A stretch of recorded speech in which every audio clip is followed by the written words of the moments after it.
ప్రపంచ వాణిజ్యం రూపురేఖలనే మార్చేసిన ఒక చరిత్రాత్మక ఒప్పందం గురించి ఈరోజు మనం మాట్లాడుకుందాం.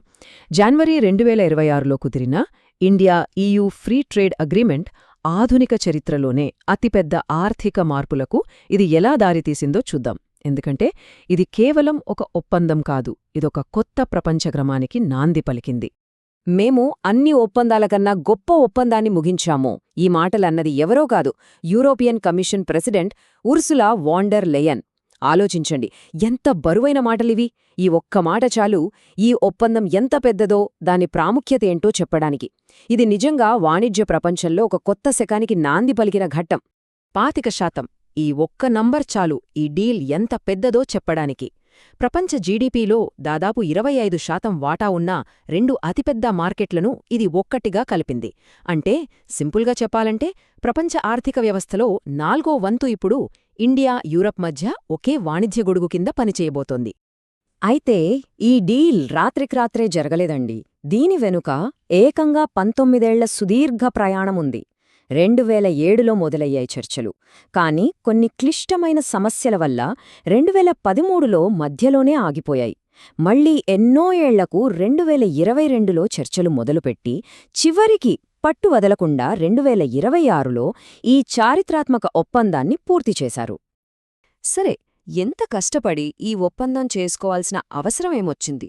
అసలు ఈ డీల్ కుదరకముందు పరిస్థితి ఎలా ఉండేదంటే, ఇండియా, యూరోపియన్ యూనియన్ రెండూ కూడా కొన్ని తీవ్రమైన ఆర్థిక, రాజకీయ సవాళ్లను ఎదుర్కొంటున్నాయి. ఆ క్లిష్ట పరిస్థితులే ఈ ఒప్పందానికి పునాది వేశాయి. ఒకవైపేమో అమెరికా చైనా ట్రేడ్ వార్, మరోవైపు కరోనా వల్ల సప్లై చైన్స్ అన్నీ దెబ్బతిన్నాయి. ఇండియాకేమో EU ఇచ్చే కొన్ని స్పెషల్ ట్రేడ్ బెనిఫిట్స్ పోతాయనే టెన్షన్. వీటన్నిటి మధ్యలో ఈ ఒప్పందమనేది కేవలం లాభం కోసం కాదు, ఒక రకంగా చెప్పాలంటే ఇది ఇరు పక్షాలకు తప్పనిసరి పరిస్థితి. తమ ఆర్థిక వ్యవస్థలను కాపాడుకోవడానికి చేసుకున్న డీల్ అన్నమాట. అలాంటి క్లిష్ట పరిస్థితుల్లో ఒక గేమ్ చేంజింగ్ సొల్యూషన్లా వచ్చింది ఈ స్వేచ్ఛా వాణిజ్య ఒప్పందం. ఇది ప్రపంచ వాణిజ్యంలోని ఒక టర్నింగ్ పాయింట్. సరే, ఇంతకీ ఇది ఎలా పనిచేస్తుంది? దీనివల్ల మనకు ఏం జరుగుతుంది? కొన్ని ఉదాహరణలతో చూద్దాం. ఫస్ట్ ఎగ్జాంపుల్, కార్లు. యూరప్ నుంచి ఇండియాకు వచ్చే కార్లపై ట్యాక్స్ ఎంత ఉండేదో తెలుసా? ఏకంగా 110%. ఇప్పుడు ఈ డీల్ తర్వాత అది కేవలం 10%కి పడిపోయింది. ఊహించుకోండి, అంటే ఇప్పుడు యూరోపియన్ లగ్జరీ కార్లు చాలామందికి అందుబాటులోకి వస్తాయన్నమాట. ఇది కేవలం వాళ్లు మనకు ఇచ్చిందే కాదు, మనం కూడా గట్టిగానే లాభపడ్డాం.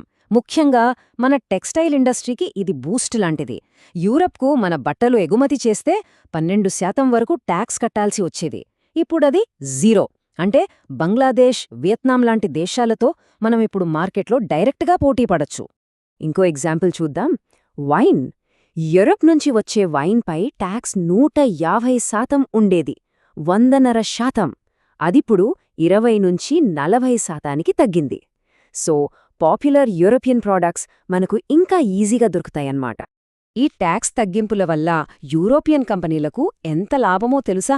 ప్రతి ఏటా వాళ్లకు దాదాపు 4 బిలియన్ యూరోలు ఆదా అవుతాయి. అంటే మన కరెన్సీలో కొన్ని వేల కోట్లు. ఈ ఒక్క నెంబర్ చాలు ఈ డీల్ ఎంత పెద్ద ఆర్థిక ప్రభావాన్ని చూపిస్తుందో అర్థం చేసుకోటానికి. ఇది కేవలం కార్లు, వైన్ గురించే కాదు. అసలు విషయం ఎక్కడుంది? యూరప్ నుంచి మనం ఇంపోర్ట్ చేసుకునే మెషీనరీ, అంటే యంత్ర పరికరాలపై దాదాపు 44% వరకు ఉన్న ట్యాక్సులు పూర్తిగా పోయాయి. దీనివల్ల మన ఫ్యాక్టరీలు, మన ఇండస్ట్రీలు వరల్డ్ క్లాస్ టెక్నాలజీని తక్కువ ఖర్చుతో తెచ్చుకోగలవు. అంటే మేక్ ఇన్ ఇండియాకు ఇది నిజమైన బూస్ట్. ఇది లాంగ్ టర్మ్లో మన దేశానికి చాలా పెద్ద ప్లస్. ఓకే, ఇది ఎకానమీకి చాలా మంచిది. కానీ దీని ప్రభావం అక్కడితో ఆగలేదు. ఈ డీల్ ప్రపంచ రాజకీయ ముఖచిత్రాన్నే మార్చేసింది. ఎలాగో చూద్దాం. ఇండియా ఇక్కడ చాలా స్మార్ట్గా ఆడింది. చూడండి, జనవరి 27న మనం యూరోప్తో డీల్ ఫైనల్ చేశాం. అంతే, వాషింగ్టన్లో టెన్షన్ మొదలైంది. అయ్యో, మనం వెనకబడిపోతున్నామే అనే ఫీలింగ్ వచ్చేసింది. వెంటనే కేవలం 10 రోజుల్లో ఫిబ్రవరి 6న అమెరికా కూడా మనతో ఒక ట్రేడ్ డీల్ కోసం ముందుకొచ్చింది. అంటే యూరోప్ డీల్ను మనం ఒక లీవరేజ్గా వాడి అమెరికాతో కూడా మంచి డీల్ సెట్ చేసుకున్నాం. ఈ స్ట్రాటజీ ఎంత బాగా పనిచేసిందో చూడండి. యూరోప్ డీల్కు ముందు అమెరికా మన వస్తువులపై ఏకంగా 50% వరకు శిక్షణాత్మక ట్యాక్స్ వేసేది. కాని ఈ డీల్ తర్వాత అది 18%కి తగ్గించాల్సి వచ్చింది. ఎంత తేడా చూశారా? ఓకే, దేశాల మధ్య డీల్స్, పాలిటిక్స్ అన్నీ బానే ఉన్నాయి. కాని అసలు ప్రశ్న, దీనివల్ల సామాన్యుడికి లాభమేంటి? మన ఉద్యోగాలపై, మన జీవితాలపై దీని ప్రభావం ఎలా ఉండబోతోంది? 2 రకాలుగా చూస్తే షార్ట్ టర్మ్లో ఇది మన ఎకానమీకి ఒక సేఫ్టీ నెట్ లాంటిది. గ్లోబల్ మార్కెట్లో ఎలాంటి ఒడిదుడుకులొచ్చినా మన ఎక్స్పోర్ట్స్కి ఒక గ్యారంటీ మార్కెట్ దొరికింది. ఇక లాంగ్ టర్మ్లో అయితే మన ఇండస్ట్రీస్ ఎదగడానికి ఇదొక బలమైన పునాది వేసింది. అంటే రాబోయే కొన్ని దశాబ్దాల గ్రోత్కి ఇది దారి చూపిస్తుంది. ప్రత్యేకంగా మిడిల్ క్లాస్కి ఎలాంటి లాభాలుంటాయంటే, 1 యూరోపియన్ వస్తువులు చీప్ అవడంతో మన కొనుగోలు శక్తి పెరుగుతుంది. 2 ఐటీ, ఇంజనీరింగ్ లాంటి ఫీల్డ్స్లో మంచి జాబ్స్ వస్తాయి. 3 స్టూడెంట్సు, ప్రొఫెషనల్స్కి యూరప్ వీసాలు చాలా ఈజీ అవుతాయి. ఫైనల్గా హై క్వాలిటీ యూరోపియన్ ప్రొడక్ట్స్ మనకు ఈజీగా దొరుకుతాయి. సరే, ఈ డీలంతా పేపర్పై బావుంది. కాని వస్తువులు అటూ ఇటూ వేగంగా, సురక్షితంగా వెళ్ళాలి కదా. దానికోసమే వచ్చింది India middle east Europe economic corridor, అంటే IMEC. ఇదొక రకంగా చెప్పాలంటే ఒక ఫైర్ ఎస్కేప్ లాంటిది. ఏవైనా సమస్యలున్న రూట్స్ను పక్కనబెట్టి ఇండియా నుంచి యూరోప్కి సరుకులు సేఫ్గా చేరడానికి ఇదొక కొత్త, నమ్మకమైన దారి. సో ఫైనల్గా ఒక ప్రశ్న మిగిలి ఉంది. ప్రజాస్వామ్య దేశాల మధ్య ఇలాంటి పెద్ద పెద్ద కారిడార్లు, ఒప్పందాలు జరుగుతున్నాయి కదా.